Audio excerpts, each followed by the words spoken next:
السلام علیکم دوستو، آج کی ویڈیو میں ہم آپ کو ان خوش نصیب شخصیات کے بارے میں بتائیں گے جنہیں روض رسول صلی اللہ علیہ وآلہ وسلم کی زیارت کی سعادت نصیب ہوئی اور رسول اللہ صلی اللہ علیہ وآلہ وسلم کے روضے کی اندرونی مناظر کی تفصیل سے بھی آگاہ۔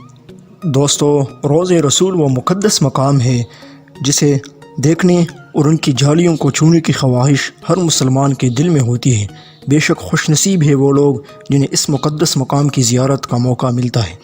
سعودی حکومت کی جانب سے روض رسول کی حفاظت اور اندرونی دیکھ بھال کے لیے مخصوص انتظامات کیے جاتے ہیں اور چند مخصوص افراد کے سوا کسی کو اندر جانے کی اجازت نہیں دی جاتی، یہاں تک کہ شاہی خاندان کے کسی فرد کو بھی اندر جانے کی اجازت نہیں ملتی۔ روض رسول اور حجر نبی صلی اللہ علیہ وآلہ وسلم کے اندر کیا ہے، اس کے بارے میں آپ کو بے شمار تصاویر ملیں گی جن کے بارے میں دعویٰ کیا جاتا ہے کہ یہ روض رسول کے اندرونی مناظر کی تصاویر ہیں۔ بے شمار قسم کی قبروں کو حضور اقدس صلی اللہ علیہ وآلہ وسلم کی مرکت قرار دے کر شیئر کیا جاتا ہے، لیکن سچ یہ ہے کہ ایسے تمام دعووں کی حقیقت سے کوئی تعلق نہیں۔ شیخ عائز بتاتے ہیں کہ شاہ فیصل ہی وہ شخصیت ہے جسے روض رسول صلی اللہ علیہ وآلہ وسلم کے اندر جانے کی سعادت نصیب ہوئی۔ شیخ عائز کے مطابق جب وہ شاہ فیصل کے ہمراہ روض رسول صلی اللہ علیہ وآلہ وسلم کے اندر داخل ہوئے تو انہیں کچھ صندوق ملے جنہیں تھالی لگی ہوئی تھی۔ واپس آنے پر شیخ عائز بتاتے ہیں کہ شاہ فیصل نے ایک کمیٹی تشکیل دی اور ان صندوقوں کو کھولا گیا۔ صندوقوں سے چاندی اور سونے کے بنے ہوئے کچھ زنجیریں برآمد ہوئی جسے کسی زمانے میں مسجد نبوی اور خانہ کعبہ کے دروازے سے منسلک کیا گیا تھا۔ یہاں ایک بات نہایت ضروری ہے کہ شیخ عائز بھی اصل قبر مبارک تک رسائی نہیں رکھتے تھے، کیونکہ سب کو معلوم ہے کہ حضرت محمد صلی اللہ علیہ وآلہ وسلم کا وصال حضرت عائشہ رضی اللہ تعالیٰ عنہ کے حجر مبارک میں ہوا اور وہیں پر تدفین ہوئی۔ اس کے بعد حضرت ابو بکر اور حضرت عمر رضی اللہ تعالیٰ عنہ بھی وہیں پر مدفون ہیں۔ اس طرح روض رسول کے اندر 3 قبریں موجود ہیں۔ رسول اللہ صلی اللہ علیہ وآلہ وسلم کی قبر مبارک کی اصل تصویر دنیا میں موجود ہی نہیں، اس لیے کہ آخری بار جب کوئی رسول اللہ صلی اللہ علیہ وآلہ وسلم کی قبر مبارک تک گیا تھا تو یہ 550 سال پہلے کا واقعہ ہے۔ حضور اقدس صلی اللہ علیہ وآلہ وسلم کے قبر مبارک کے گرد ایک 4 دیواری ہے اور اس 4 دیواری کے بعد ایک اور دیوار تعمیر کی گئی جو 5 کونوں پر مشتمل تھی۔ گزشتہ 1200 اور 1300 برس میں اس 5 دیواری حجرے کے اندر سوائے 2 افراد کے کوئی نہیں جا سکتا۔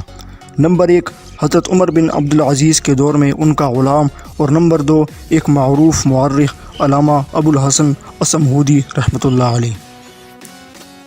آخری بار 1881 ہجری میں روض رسول صلی اللہ علیہ وآلہ وسلم کے حجرے کی دیواریں پرانی ہونے کے باعث ان کے تعمیری نو کے سلسلے میں اس وقت کے نامور مورخ و فقیر علامہ نور الحسن اصمہودی رحمۃ اللہ علیہ مدینہ منورہ میں ہی موجود تھی اور انہیں اس مبارک کام میں حصہ لینے کی سعادت نصیب ہوئی۔ علامہ اصمہودی رحمۃ اللہ علیہ لکھتے ہیں کہ 14 شعبان 1881 ہجری کے دن 5 دیواری کو مکمل ڈھا دیا گیا۔ دیکھا تو اندرونی 4 دیواری میں بھی دراڑیں پڑ چکی تھیں، اسے بھی ڈھا دیا گیا۔ اب ہماری آنکھوں کے سامنے مقدس حجرہ تھا، مجھے وہاں داخلے کی سعادت ملی۔ میں شمالی سمت سے داخل ہوا تو خوشبو کی ایسی لپٹ آئی جو پہلی کبھی نہ سونگھی تھی۔ میری توجہ 3 قبروں پر مرکوز تھی، تینوں سطح زمین کے بالکل برابر تھی، صرف ایک جگہ ذرا سا ابھار تھا، یہ شاید حضرت عمر فاروق رضی اللہ تعالی عنہ کی قبر مبارک تھی۔ وہ مقدس حجرہ جس میں آپ اور آپ صلی اللہ علیہ وآلہ وسلم کے دوستوں کی قبریں موجود ہے، اس کے گرد ایک 4 دیواری ہے۔ اس 4 دیواری کے بعد اس کے گرد ایک اور دیوار ہے جو 5 کونوں پر مشتمل ہے۔ یہ 5 کونوں کی دیوار حضرت عمر بن عبدالعزیز نے اپنے دور خلافت میں تعمیر کی، اور 5 کونوں کی اس لیے کہ کعبے کی مشابہت سے اس کو بچانا تھا۔ اسی دیوار پر سبز رنگ کا کپڑا ڈالا جاتا ہے اور یہ دیوار بغیر دروازوں کی ہے، اس لیے اصل قبر تک پہنچنے کا سوال ہی پیدا نہیں ہوتا۔ موجودہ زمانے میں جن شخصیات کو بھی روضہ شریف کے اندر جانے کی سعادت نصیب ہوتی ہے وہ اس 5 کونوں کی دیوار پر ڈالے گئے پردے تک ہی جا سکتے ہیں۔ اسی طرح جب زائرین سلام کی عرض سے سنہری جالیوں کے پاس کھڑے ہوتے ہیں تو انہیں بھی 5 کونوں کی دیوار پر بڑا ڈالا ہوا سبز رنگ کا کپڑا نظر آتا ہے۔ جس کے پار ایک اور چار دیواری ہے اور اس کے بعد اصل قبر مبارک موجود ہے، جس کا ذکر ہم پہلے کر چکے ہیں۔ سنہرے جالیوں اور رسول اللہ صلی اللہ علیہ وآلہ وسلم کے قبر مبارک کے درمیان تقریباً 10 فٹ کا فاصلہ ہے۔ رسول اللہ صلی اللہ علیہ وآلہ وسلم کا جسد مبارک حجرِ نبی صلی اللہ علیہ وآلہ وسلم کی جنوبی سمت میں دفن کیا گیا۔ حجرے کی دیوار اور رسول اللہ صلی اللہ علیہ وآلہ وسلم کے مرکز کے درمیان 1 ہاتھ کا فاصلہ ہے۔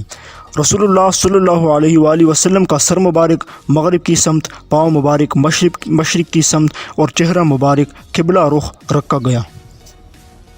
خلیفہ اول حضرت ابوبکر صدیق رضی اللہ تعالی عنہ کو بھی یہیں دفن کیا گیا، اور حضرت ابوبکر صدیق رضی اللہ تعالی عنہ کا سر مبارک حضور صلی اللہ علیہ وسلم کے شانوں سے ذرا نیچے رکھا گیا۔ جب خلیفہ دوم حضرت عمر فاروق رضی اللہ تعالیٰ عنہ کی وفات کا وقت قریب آیا تو حضرت عائشہ رضی اللہ تعالیٰ عنہ سے اجازت چاہی کہ وہ اس حجرے میں دفن ہونا چاہتا ہے۔ حضرت عائشہ رضی اللہ تعالیٰ عنہ نے اجازت دے دی، اگرچہ اس سے قبل وہ خود بھی اس حجرے میں دفن ہونا چاہتی تھی۔ چنانچہ حضرت عمر فاروق رضی اللہ تعالیٰ عنہ کو بھی حضرت ابوبکر صدیق رضی اللہ عنہ کے ساتھ دفن کیا گیا۔